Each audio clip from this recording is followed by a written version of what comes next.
নমস্কার সবাইকে, আবার একটি নতুন ভিডিও নিয়ে চলে এলাম। আজকে বৃষ্টির দিন, সারাদিনই ল্যাদ খাচ্ছি, ল্যাদ খেয়ে ভিডিওগুলো বানাচ্ছি। আর একটা নতুন আপডেট এই মুহূর্তে আমার কাছে উঠে এসছে, আমার সামনে উঠে এসেছে যে মোহনবাগান সুপার জায়ান্টের আগামী 30শে সেপ্টেম্বর যে অ্যাওয়ে ম্যাচ রয়েছে এফসি চ্যাম্পিয়ন্স লিগ 2 এর এগেনস্ট ইরানের ক্লাব সেফানের সাথে ম্যাচ রয়েছে, সেই ম্যাচটা ইরানে অনুষ্ঠিত হতে চলেছে। মোহনবাগানের অ্যাওয়ে ম্যাচ, সেফানের হোম ম্যাচ। সেটা মোহনবাগান অন্য অন্য ভেনিউতে খেলতে চাইছে বা ইরানে যেতে চাইছে না এই মুহূর্তে, আগের বারের মতোই সেই খবর আমাদের সামনে উঠে আসছে। তার রিজন হিসাবে মোহনবাগান সুপার জায়ান্ট এই মুহূর্তে এএফসির কাছে আবেদন করেছে। রিজনটা কি?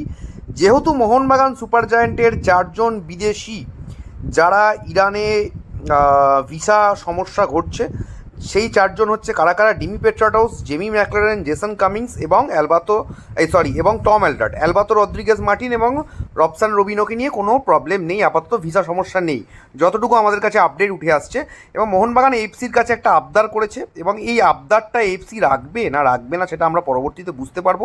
যদি না রাখে, মোহনবাগান কি খেলতে যাবে না, যেটা মোহনবাগানের আমি বলবো আগের বারেও তারা করেছে, তারা খেলতে যায়নি, সেই রকমভাবেই এবারেও তারা খেলতে যাবে না, সেদিকে আমাদের নিশ্চয়ই নজর থাকবে।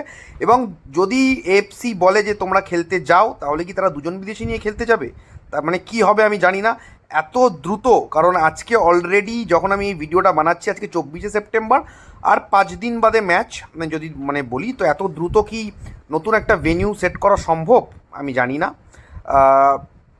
আমি এটা নিয়ে কোনো রকম কিছু ঠিক ভুল বক্তব্য এই ভিডিওতে অন্তত রাখছি না।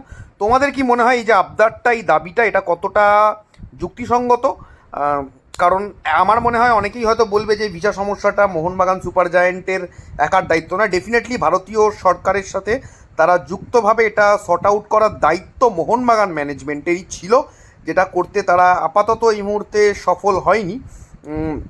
দেখা যাক পরবর্তীতে কী হয়। তোমাদের কি মনে হচ্ছে তোমরা কমেন্ট বক্সে জানিও।